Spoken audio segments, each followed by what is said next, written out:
In this episode of Mighty Car Mods, we get our boosted Miatas onto the dyno.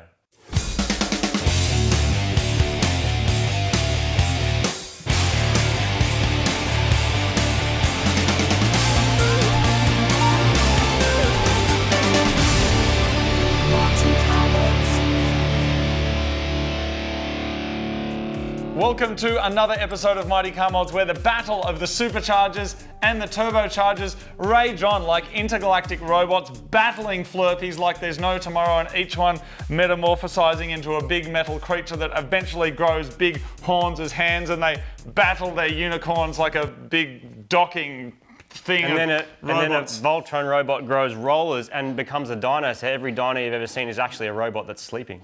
Oh my God, mind blown. Martin, let's get real for a minute, my friend. So because we're full-on scientists, we've got two MX-5s, as you've seen.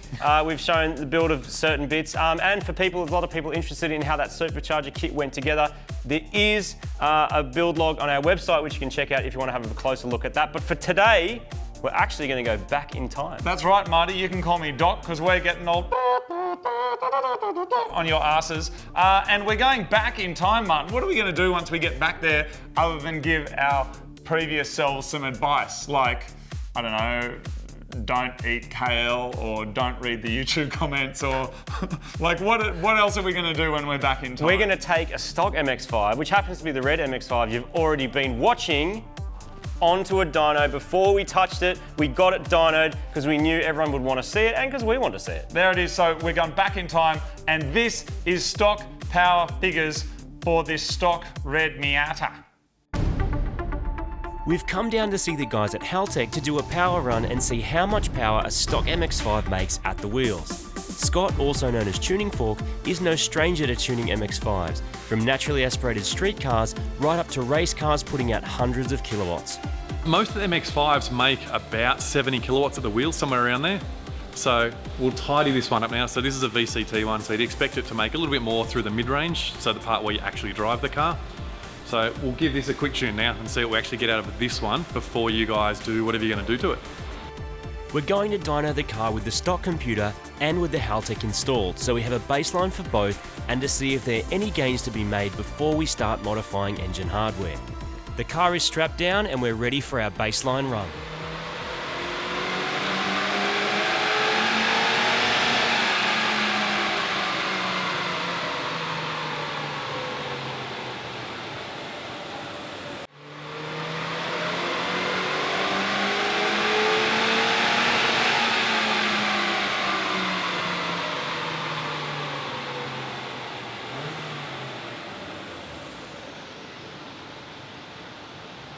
The purple line is what we've just tuned on the Haltech, and the green line is the factory. So with the factory engine management, it's lost just a tiny bit of power in the bottom end, so sort of under 90 kilometers an hour, we picked up maybe 5 or 10 kilowatts, somewhere around there. In the mid-range, we picked up same thing, 4 or 5 kilowatts, and then up the top end, we picked up nothing. So because the car's factory, it was tuned really well anyway. So now that we've got a bit of a baseline on the factory car, we can supercharge it or turbocharge it or do whatever we like, and then the tune's all there, so we don't need to beat up on it once we've already modified the car. Alright, enough about cars with no boost making small power numbers. It's time to see what these two now boosted cars are capable of.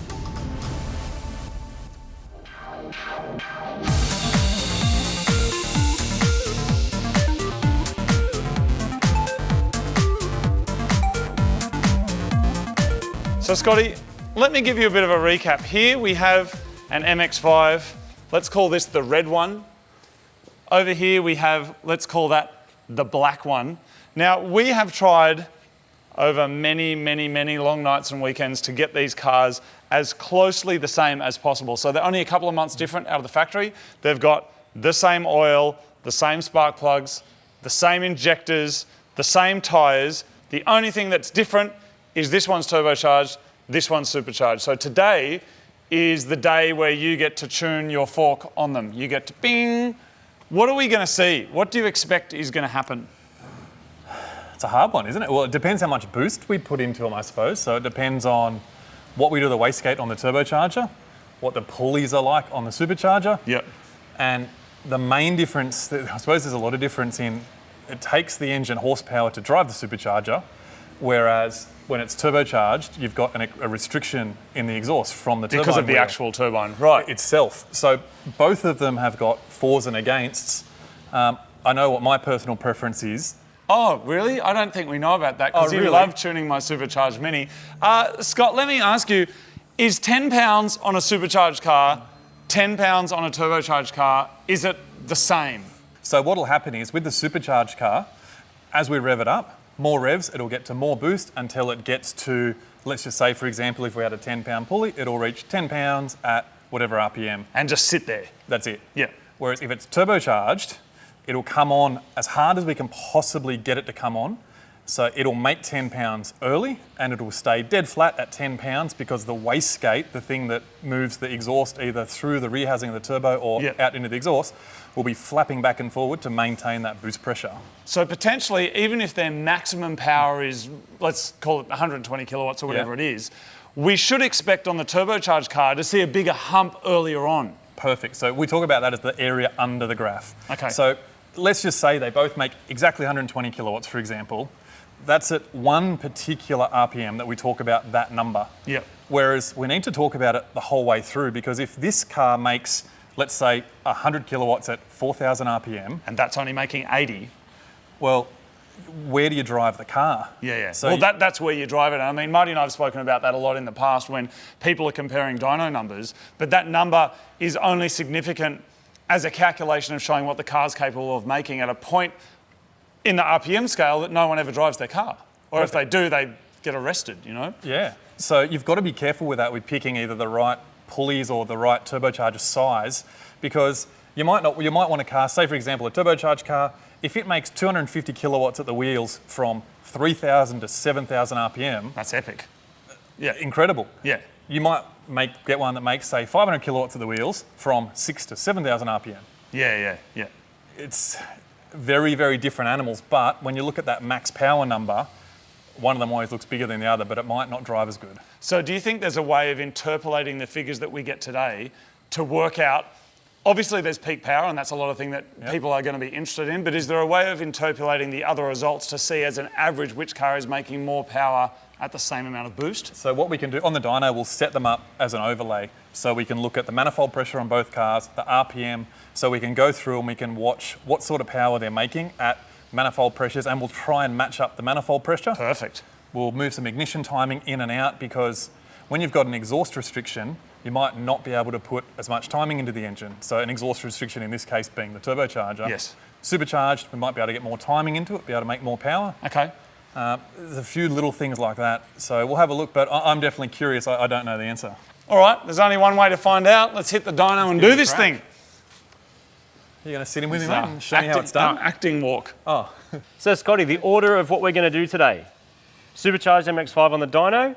We're limited by how much boost that can make by the pulley that's on it, correct? Correct. Okay, so we're going to see how much boost that makes, tidy up the tune. It's had some new injectors put in it that are the same as the one in the red car. Perfect, yeah. So that probably won't be much different to the map that's been driving around in. It'll be pretty good. The ignition timing on that will be spot on. Yep. So all we'll need to do is just tidy up the fuel for a bigger set of injectors. Yep. To be honest, what we'll probably do is copy this map straight across to the other one so we've got the same base to go from. Sure. Makes it nice and easy. Yep.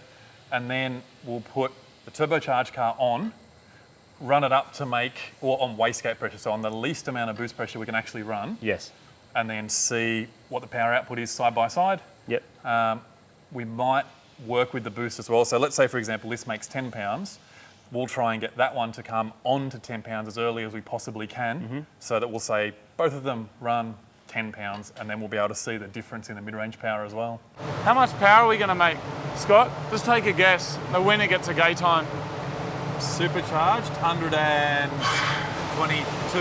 Okay. Turbocharged, 151.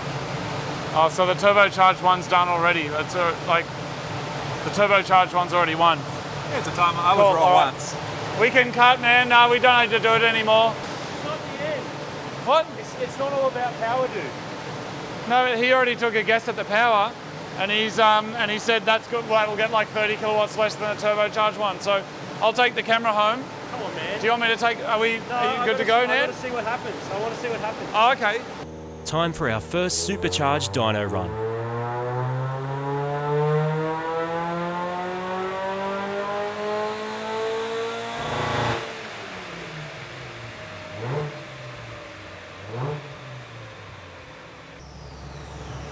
That was belt slip, wasn't it? The belt slipping, not loving it. Did we only make 100? That's what we just got. 100.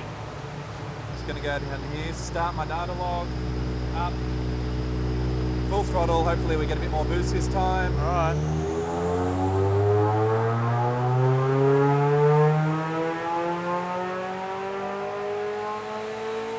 We spin up the black MX-5 for a power run, but something is wrong. We'll have a quick look now and we'll make sure the belt and the auto tension are tightening and we've got nothing funny going on. The Superchargers bend rods. Yes. Yes. The Superchargers break pistons, Yes. or do people who tune them incorrectly break pistons? Oh, well played, well played. Turbos and superchargers don't break pistons, people break pistons.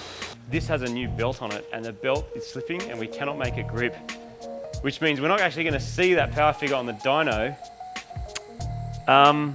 which is a bit tricky. While we try and figure out why the supercharged car is down on power, we're going to tune the turbo one. It's already got a base map in it, but it's on wastegate boost pressure and very conservative timing. Even still, Scotty seems pretty happy with the noises that it's making.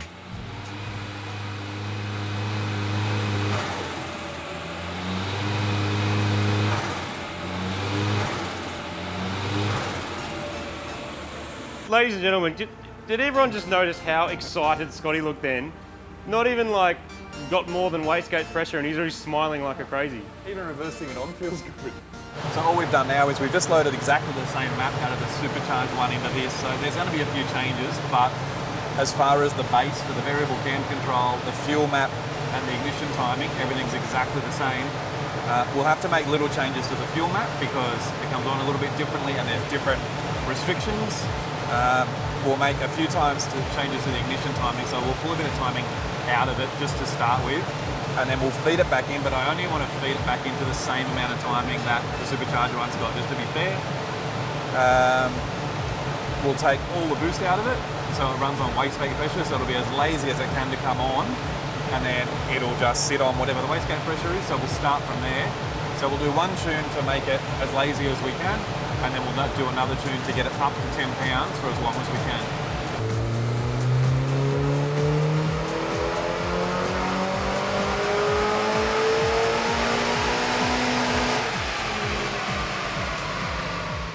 It's only our very first run on wastegate pressure and things are looking promising.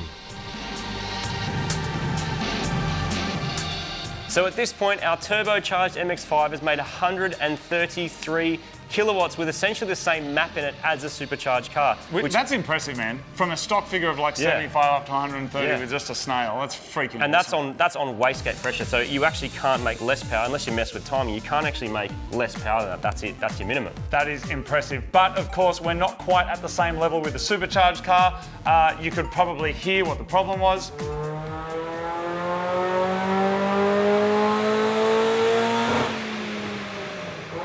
So yes, we've got some massive belt slip, but luckily we've got our magical mechanical Stig here, and he is on the case. So we're going to whack the original one back on just to see if it makes the same power as last time we dynoed it. Just because, really. We found it in the car, so we thought we may as well whack it on just to see what happens. Yeah, and they're fairly easy to change. I mean, it's a bit hot in there. It should take like a good half an hour or so. Okay, cool. You meant 30 seconds, man. Half a minute. 1311, 4PK 1311. Yep. 4PK 1325. Oh, so close, but So it makes it's a 15 massive... mil longer. So that 15 mil is worth like 6 pounds of The boost. tension is being maxed out, bro. It turns out when we ordered the same part number as the original belt, the supplier sent the nearest match, which for this application wasn't going to work. A new belt that's actually an old belt, but it's tensioned up really nicely. That tensioner is sort of pushing more, it's not extending as far across, which means there's much more tension on that belt. You actually feel it down there, it feels better. So, be interesting to see if this makes any difference. Hopefully it will.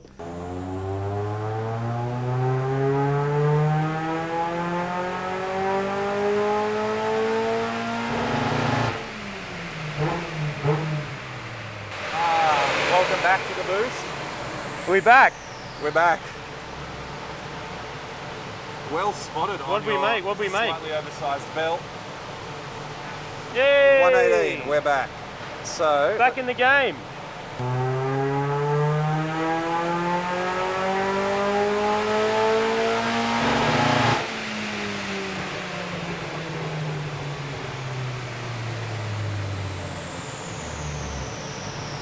Yes. Yeah, man. we're getting there. That's what it's meant to be making. That's about right, isn't it? It's We about said right. 125. What I want to do, I think we can bring the rev limiter up. It wants to go up a little bit further, I think, in the revs. So what I Okay. want to do is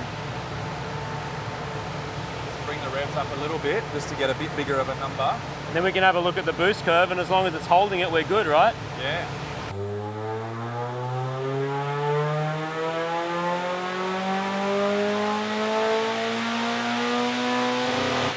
With some more revs available, our belt bedded in, and some timing tweaks by Scotty, we've arrived at a good solid power figure from the Supercharged car. Yes! That's it. Yeah, dude! Give it there! That's great, man. That's it. That's where it wants to be. So we've now got a great idea of what the Supercharged car is capable of. We can't turn up the boost without replacing pulleys, but we can turn up the boost on the turbocharged car. Our next goal is to get the turbocharged car running the same amount of boost as the supercharged one, so we can directly compare dyno graphs and compare how they deliver power. Scotty tuning fork, turn it up to 10, my friend. We'll get it to 10. Turn it up to 10. Let's do it. Scotty briefly turns our boost controller up to 11 to hear the song of his people.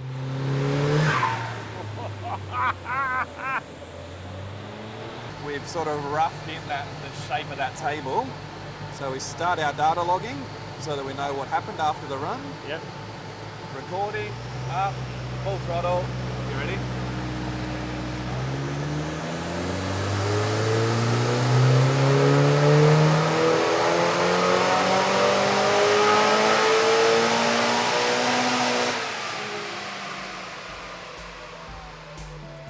And with that, we have now dyno tuned both cars. We've matched our boost figure, fuel and timing maps as close as we can get them. Our supercharged car peaked at 128.2 kilowatts at 9 pounds of boost, and our turbocharged car then spun up 141 kilowatts on the same amount. It's now time to overlay the results from both cars so we can get our nerd on. So tuning fork, this is what we actually wanted to see, right? Slap them on the dyno, spin them up, see what kind of power they're comfortable at. The real data. This is the data. So undeniable truth. What do you see? Well, we've got a couple of screens open. So the first one, we've got the power in kilowatts, the air to fuel ratio coming out the tailpipe. On this screen, we've got our boost pressure. And on this screen, we've got the road speed at which all these measurements were taken. So we can have a bit of a look. And the first thing that we notice is the power. Our white line down the bottom here is our supercharged car. Yep. The blue line up here is our turbocharged car. Yep. Over here, we've got our air-fuel ratios, just sort of showing that the tune's on song and that there's no noticeable changes or differences. Yep. And there's a bit of a hump at the beginning. Is there a reason for that? The reason why is that one of these cars is making a significant amount, like a lot less power than the other one. So the supercharged one is making 15 to 18 kilowatts less everywhere. Yep. So it can afford to be a little bit leaner than the turbocharged one, which we put a little bit more fuel through it just to thermally manage the engine to keep it cool. Sure. If we look over, we'll look at this one first, we'll leave this one, but if we look at this one just shows that the RPM that we're using on the dyno to do all of these measurements is very, very similar. So it's within a few kilometers an hour. Yep. So we can say that. Fourth gear pulls, right? Fourth gear pulls. Yep. Yep. From what speed? All of them are starting at 2,000 RPM and then finishing on the rev limiter at 7,400 RPM. Okay. This one is the interesting one, right? This is what you were talking one. about. I like this one. Okay. Because while we've made all the effort we can to make sure that we get the same boost level, which once we explain this, the same boost level doesn't really even mean anything, because what that means is the same number at the top. Yeah. So up the top here, you can see that these two get pretty close together. So They we've do. got Within 9.6 a pound of each other. within a pound. So Yep. we're close enough to saying that both cars have got about 9 pounds of boost in them. Yeah. Yeah. But just saying, oh, I run 9 pounds, well, let's have a look at it here, for example. Yep. So I can see here that the supercharged one makes 85 kilowatts. Yep. Turbocharged one makes 100 kilowatts. Right. If we look over here, 4,900 RPM, 4,800 RPM. Yep.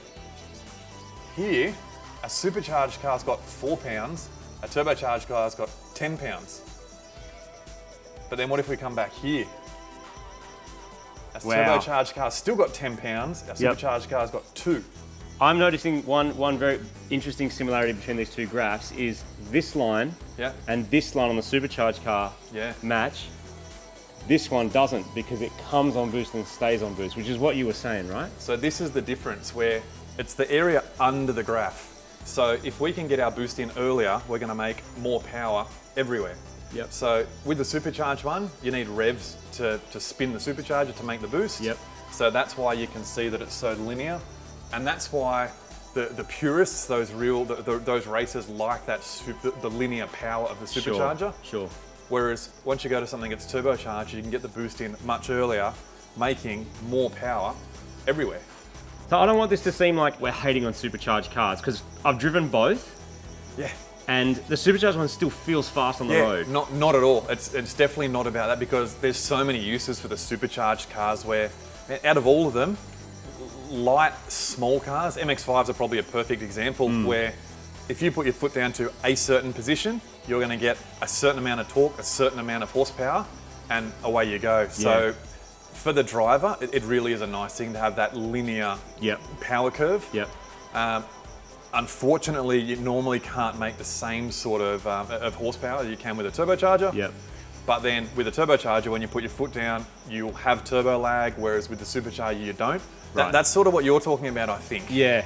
It's just because that obviously looks like a huge benefit, but there's also there's costs involved too. Like that is lag here. That's going to feel like getting the turbo up to speed because it's turbo speed determines boost, right? It is. So if we come back right down to here somewhere, and that lag that you're talking about, because the turbo is so well matched with that engine, we can see here that you're right, it is laggier, and the supercharger does have a benefit from, well, up until I should say, 2,800 RPM. The supercharger is better by Which is still something. some kilowatts. Yeah.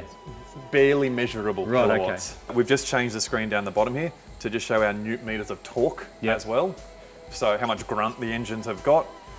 We can see that the supercharged engine makes the torque is fairly linear, whereas the turbocharged one comes on, makes more torque, which is why it makes more horsepower.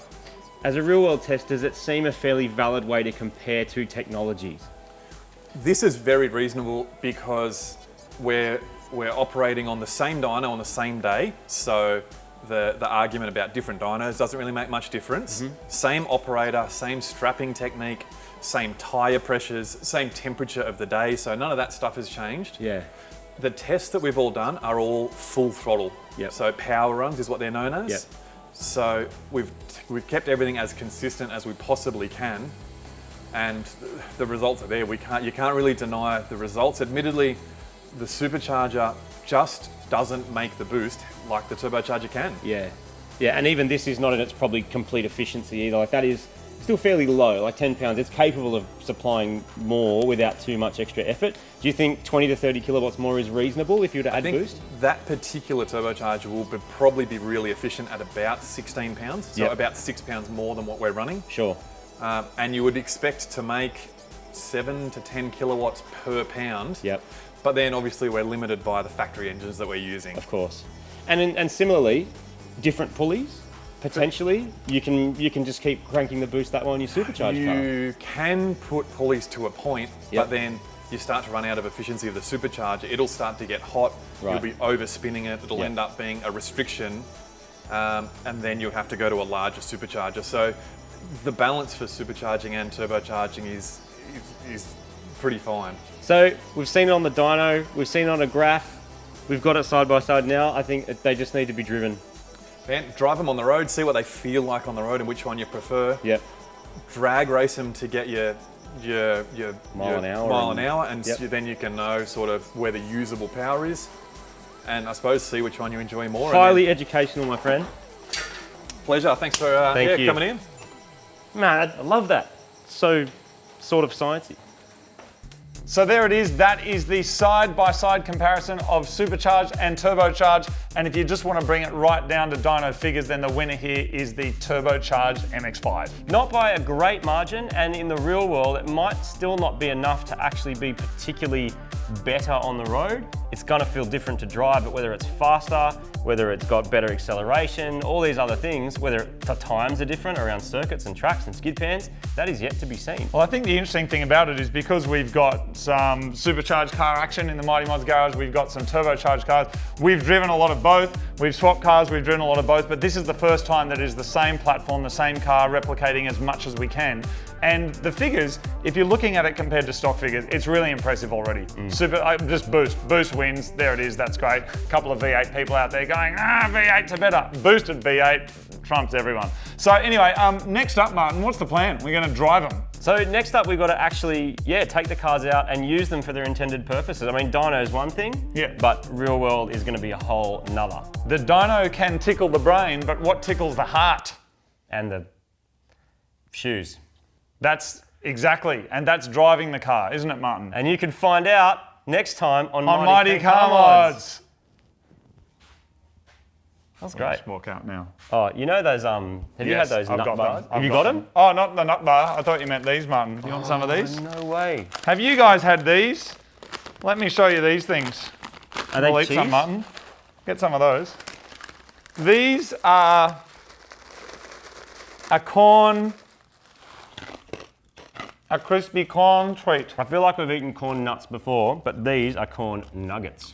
Corn nuggets with a barbecue on them. I wonder if they're different to corn nuts. I can highly recommend, if you haven't had them before, So tasty. that you try them. They're absolutely delicious. Oh, I'll put one in your mouth, Martin, and some corn. Are you ready? up? Oh, so close. Are you ready? Yeah. Oh, good catch, man. Get the broom.